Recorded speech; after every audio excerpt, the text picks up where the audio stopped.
नमस्कार साथियों, जैसा कि आप सभी जानते हैं कि पाकिस्तान में सेना अपने हाथों में सभी ताकतों को समेटने का प्रयास कर रही है। हाल ही में पाकिस्तान की संसद के दोनों सदनों के द्वारा 27वां संशोधन पारित किया गया।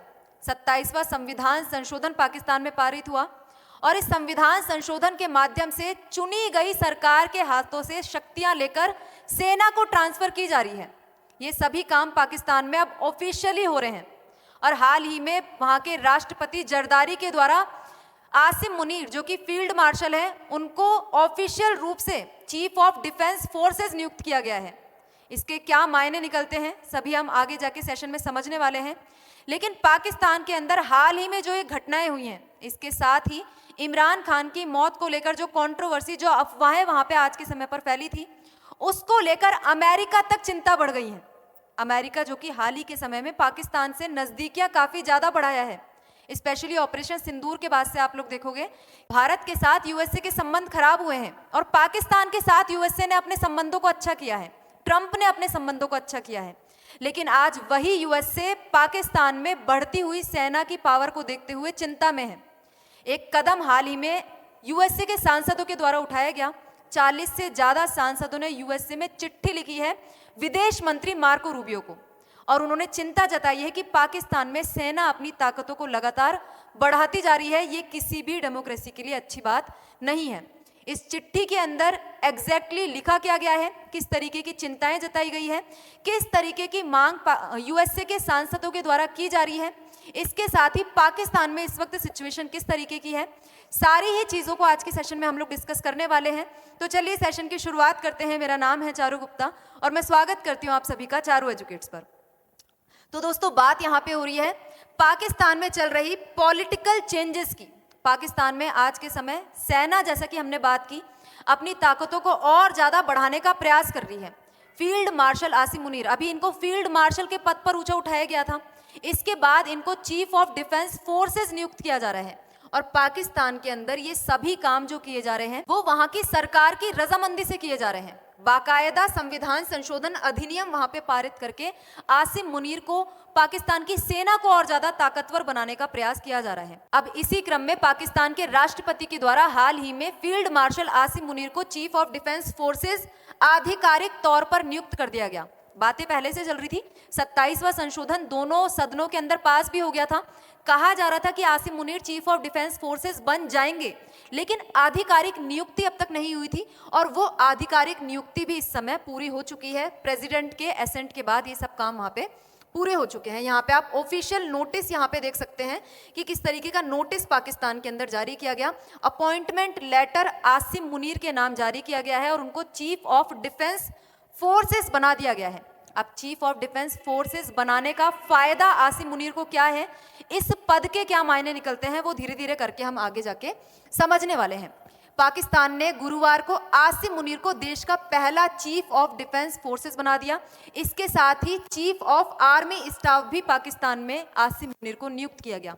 ये पाकिस्तान के अंदर पहली बार हो रहा है जब ये दोनों ही पद किसी एक व्यक्ति को दिए गए हैं। इनका कार्यकाल 5 साल रहने वाला है और चीफ ऑफ डिफेंस फोर्सेस बनने के साथ पाकिस्तान की सेना अब आधिकारिक रूप से पाकिस्तान के अंदर सबसे ताकतवर बन जाएगी। जितने भी न्यूक्लियर कमांड है वो पाकिस्तान की सेना के हाथ में रहेंगे, बजाय कि पाकिस्तान की चुनी गई सरकार के हाथ में। इसके साथ ही पाकिस्तान के सशस्त्र बलों का नियंत्रण भी आसिम मुनीर के हाथों में होगा। तो यहाँ पे आसिम मुनीर एक काफी ताकतवर पद पर आगे जाकर पाकिस्तान में बैठने वाले हैं। यदि आप एग्जैक्टली 27वें संशोधन की बात करें तो थल सेना प्रमुख जो हैं उनको ही चीफ ऑफ डिफेंस फोर्सेस का पद भी दिया जाएगा। ये जो चीफ ऑफ डिफेंस फोर्सेस नाम से एक नया पद क्रिएट किया गया है 27वें संशोधन के अंदर, वो जो थल सेना प्रमुख हैं उनको ही ये पद सौंपा जा रहा है। राष्ट्रपति पीएम की सलाह पर चीफ ऑफ डिफेंस फोर्सेस की नियुक्ति करेंगे, प्रधानमंत्री की सलाह पर की जाएगी, लेकिन यहाँ पे जो रिकमेंडेशन दी जाएगी, जो सिफारिश की जाएगी, वो थल सेना प्रमुख के द्वारा ही की जाएगी, सेना के अधिकारियों के द्वारा ही की जाएगी। तो मतलब जो चीफ ऑफ डिफेंस फोर्सेस बनाया जाएगा वो सेना के सिफारिश के आधार पर ही बनाया जाएगा। तो यहाँ पे पूरा करता धरता देश की सेना ही होने वाली है। इसके साथ ही एनएससी नाम की एक नई कमांड बनाई जाएगी, नेशनल सिक्योरिटी कमांड, और इसके पास परमाणु हथियारों और मिसाइलों के नियंत्रण की ताकत होगी। अब तक जो चुनी गई सरकार है उसके हाथ में ताकत हुआ करती थी। परमाणु हथियार कब प्रयोग करने हैं, किसके खिलाफ प्रयोग करने हैं या नहीं करने हैं, ये सारी बातें चुनी गई सरकार डिसाइड करती थी। लेकिन अब ये सभी पावर सेना के हाथ में केंद्रित हो जाएगी। इसी वजह से आर्मी की बढ़ती हुई ताकतों को देखकर अमेरिका जैसे देश चिंता में आ गए हैं, जो कि पाकिस्तान के साथ इतना अपना सहयोग हाल ही के समय में मजबूत कर रहे थे। अब उसी अमेरिका के सांसद पाकिस्तान में बदलती हुई राजनीतिक स्थिति को देखकर चिंता व्यक्त कर रहे हैं। इसके साथ ही यूएन में भी इस चीज को लेकर चिंता जताई जा रही है। यूनाइटेड नेशंस की ह्यूमन राइट एजेंसी के हाई कमिश्नर वोल्टर टर्क ने चेतावनी दी कि 27वां संशोधन न्यायपालिका की स्वतंत्रता को पाकिस्तान के अंदर कमजोर करता है, चुनी गई सरकार की शक्तियों को कमजोर करता है, सेना को सभी ताकतें देता है। किसी लोकतंत्र में ये चीज शोभा नहीं देती, लोकतंत्र के लिए बहुत खतरनाक है। ऐसी बातें यूनाइटेड नेशंस के अंदर भी कही गई और अब फाइनली यूएसए के अंदर सांसद खुलेआम इस चीज का विद्रोह कर रहे हैं और मांग कर रहे हैं कि शहबाज शरीफ और आसिम मुनीर दोनों को अमेरिका के अंदर प्रतिबंधित किया जाए।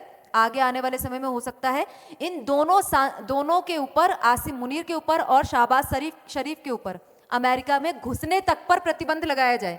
इस चीज को लेकर यूएसए के अंदर चर्चाएं तेज हो चुकी है और कहीं बाहरी संस्थाएं हैं उनसे डिमांड नहीं आ रही। अमेरिका की कांग्रेस के अंदर अमेरिका के सांसद इस तरीके की डिमांड यूएसए से कर रहे हैं, यूएसए की सरकार से, ट्रंप एडमिनिस्ट्रेशन से कर रहे हैं।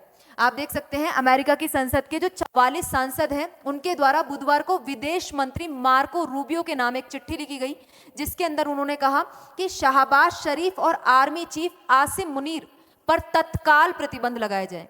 जल्द से जल्द ये एक्शन अमेरिका को लेना होगा। इन सांसदों का आरोप है कि पाकिस्तान के अंदर सेना देश चला रही है, सेना सरकार चला रही है, जबकि वहां की जो चुनी गई सरकार है उनके पास किसी भी तरीके की पावर्स नहीं रह गई हैं। इसके साथ देश में आम लोगों के अधिकारों का बड़े पैमाने पर हनन हो रहा है, मानव अधिकारों को वहां पे गांठा नहीं जा रहा, लोगों के ह्यूमन राइट्स वायलेट वहां पे किए जा रहे हैं। इसके साथ ही विदेश में रहने वाले पाकिस्तानी मूल के जो अमेरिकी नागरिक हैं, जो पाकिस्तान से दूसरी जगह पर जाकर रह रहे हैं, उनको भी सरकार के खिलाफ आवाज उठाने पर धमकाया जा रहा है, उनका फोर्स्ड डिसअपियरेंस किया जा रहा है, उनको गायब किया जा रहा है। इवन यदि कोई पाकिस्तान से बाहर जाके अमेरिका के अंदर रहकर भी आवाज उठा रहा है तो पाकिस्तान में रहने वाले जो उनके परिवारजन हैं उनको गायब पाकिस्तान की सरकार कर रही है, उनको यातनाएं पाकिस्तान की सरकार दे रही है। इस तरीके के एग्जाम्पल भी आपको देखने को मिल जाएंगे। आप लोग यहाँ पे एग्जाम्पल्स देख सकते हैं कि पाकिस्तान में इस तरीके के काम हो रहे हैं। इसके एग्जाम्पल्स भी यहाँ पे दिए गए। वर्जीनिया के एक जर्नलिस्ट अहमद नूरानी का मामला इसके अंदर शामिल है, जिसमें नूरानी ने पाकिस्तानी सेना पर भ्रष्टाचार की रिपोर्टिंग की थी। इन्होंने बताया कि पाकिस्तान की सेना किस तरीके से भ्रष्टाचार कर रही है, किस तरीके से पावर्स को अपने हाथों में समेटने का प्रयास कर रही है, और इसका रिजल्ट क्या निकला। पाकिस्तान में रहने वाले उनके दोनों भाइयों को एक से ज्यादा महीने के लिए अगवा कर लिया गया। अब किसके द्वारा ये काम किया गया बताने की जरूरत नहीं है, पाकिस्तान की सेना इस तरीके का काम कर रही है, क्योंकि सेना के खिलाफ बोलने का प्रयास इस व्यक्ति के द्वारा किया गया था। तो जो भी आर्मी के खिलाफ बोलेगा उनका हर्ष इस तरीके का होगा। इस तरीके के काफी एग्जाम्पल हाल ही के समय में पाकिस्तान में देखने में आए हैं।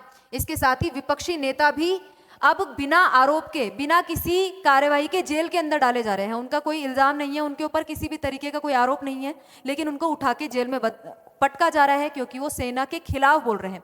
तो इस तरीके के काफी सारे केसेस जब पाकिस्तान के अंदर बढ़ने लगे, तो इस स्थिति को देखकर जो यूएसए के सांसद है, जिनमें से सबसे जो इम्पोर्टेंट है प्रमिला जयपाल, जिनके द्वारा ये चीज इनिशिएट की गई, यहाँ पे चिट्ठी लिख के विदेश मंत्री मार्को रूबियो को सौंपी गई। उसमें जो पहली और इम्पोर्टेंट सांसद है उनका नाम है प्रमिला जयपाल, जिनके द्वारा ये काम किया गया ग्रेग कासर के साथ मिलकर। ग्रेग कासर भी इनके साथ ही सांसद हैं।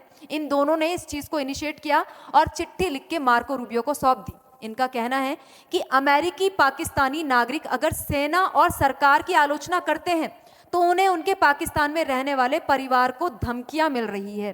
पाकिस्तान की सेना इस तरीके का काम कर रही है, लोगों को डरा रही है, धमका रही है। जो भी व्यक्ति सेना के खिलाफ बोलता है उनको जबरन क्या कर दिया जाता है, अगवा कर लिया जाता है। तो ऐसे काम पाकिस्तान में इस वक्त आम हो गए हैं। सेना पूरी तरीके से वहां पे अपनी मनमर्जी कर रही है। इस वजह से यहाँ पे एक्शन लेना पाकिस्तान की सरकार के खिलाफ काफी जरूरी हो गया है। चिट्ठी के अंदर एक और चीज मेंशन की गई कि 2024 में जो पाकिस्तान के अंदर चुनाव हुए थे उसमें भी धांधली की गई थी। वो चुनाव निष्पक्ष नहीं थे और जो सरकार यहाँ पे बनाई गई है वो पूरी तरीके से कठपुतली सरकार है, सेना के इशारों पर नाचती है। और इस तरीके की बात, चुनावों में धांधली की बात पाकिस्तान के ही एक एनजीओ के द्वारा भी की गई थी। उन्होंने अपने पट्टन रिपोर्ट के अंदर इस तरीके की बातों को प्रकाशित किया था 2024 के अंदर ही, कि जो चुनाव हुए हैं 2024 में वो निष्पक्ष रूप से नहीं हुए हैं, इनमें धांधली की गई है। तो इस तरीके की बातें भी इस चिट्ठी के अंदर मेंशन की गई।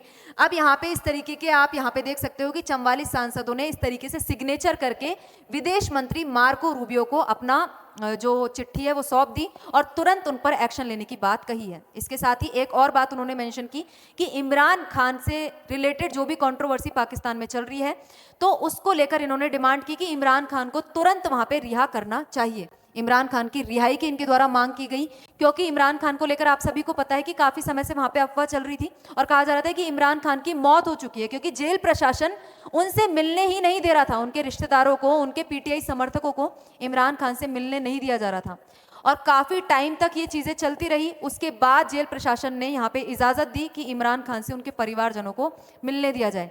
तो यहाँ पे इस चीज को लेकर भी इनके द्वारा डिमांड की जा रही है कि इमरान खान की वहां पे रिहाई की जाए। इमरान खान को जो झूठे आरोपों में जेल के अंदर पटक के इन्होंने रखा हुआ है, तो इमरान खान को तुरंत रिहा किया जाना चाहिए। अब यदि ये 44 जो सांसद हैं, इनकी जो डिमांड है कबूल हो जाती है, इनकी मांगों को मान लिया जाता है, तो आखिर किस तरीके के प्रतिबंध शहबाज शरीफ और आसिम मुनीर पर लगाए जा सकते हैं? इनमें से जो दो सबसे इंपॉर्टेंट चीजें हैं वो हैं आपके सामने वीजा बैन। एक तो अमेरिका के अंदर जाने पर इन पर प्रतिबंध लगा दिया जाएगा, आसिम मुनीर, शहबाज शरीफ, इसके साथ ही पाकिस्तान के कुछ अधिकारी जो इनके साथ शामिल हैं, उनकी अमेरिका के अंदर एंट्री पूरी तरीके से बैन हो जाएगी। अमेरिका के अंदर उनका आना जाना निषेध हो जाएगा। इसके साथ ही दूसरी चीज, इनकी संपत्ति को जब्त कर लिया जाएगा। अमेरिका के अंदर यदि इनकी किसी भी तरीके की संपत्ति है, अमेरिका या फिर अमेरिकी प्रभाव वाले किसी भी क्षेत्र के अंदर यदि इनकी किसी भी तरीके की संपत्ति है, तो उसको जब्त कर लिया जाएगा, बैंक खातों को सील कर दिया जाएगा, वित्तीय लेन देन पर रोक लगा दी जाएगी। इस तरीके के एक्शन लेने की डिमांड आज के समय आसिम मुनीर और शहबाज शरीफ के खिलाफ की जा रही है, ताकि जो पाकिस्तान के अंदर बढ़ती हुई तानाशाही को किसी तरीके से रोका जा सके। क्योंकि आप देखोगे कि यदि पाकिस्तान के अंदर तानाशाही बढ़ती है तो वो किसी भी देश के लिए अच्छी बात नहीं होगी। पाकिस्तान एक न्यूक्लियर संपन्न राष्ट्र है, न्यूक्लियर पावर है पाकिस्तान, और वहां पे यदि सेना के हाथों में कमान आ जाती है तो सेना अपने प्रभाव को दिखाने के लिए, जैसा पहले भी करती आई है, भारत के खिलाफ लोगों को उकसाना, जो घरेलू मुद्दे हैं उनसे ध्यान भटकाना, भारत के खिलाफ आतंकवाद फैलाना, इस तरीके के काम वहां पे सेना पहले भी करती हुई आई है।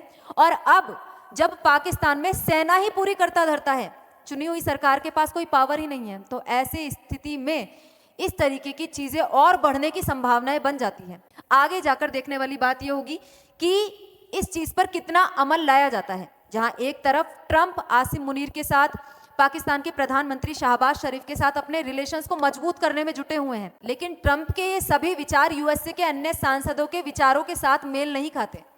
ट्रंप ने जो पाकिस्तान के साथ नजदीकियां बढ़ाई हैं, उसकी पहले भी आलोचना हुई है और आज के समय उसका खुल के विरोध सांसदों के द्वारा किया जा रहा है। आगे जाकर ट्रंप को ये बातें समझ में आती है या नहीं, ये देखने वाली बात होगी। ट्रंप किस तरीके से पाकिस्तान को डील करते हैं, किस तरीके से भारत के साथ संबंधों को मेंटेन करते हैं, ये चीजें हम आगे आने वाले सेशन में डिस्कस करते रहेंगे। अपडेट्स के साथ आपके साथ सभी चीजें डिस्कस की जाएगी। आप लोग इस मुद्दे पर अपनी क्या राय रखते हैं? क्या अमेरिका के सांसदों की डिमांड्स को ट्रंप एडमिनिस्ट्रेशन के द्वारा माना जाएगा या नहीं, माना जाना चाहिए या नहीं? अपनी राय कमेंट बॉक्स में जरूर से बताइएगा। मिलते हैं किसी नए मुद्दे के साथ नई वीडियो में। आज के सेशन में इतना ही। जय हिंद, जय भारत।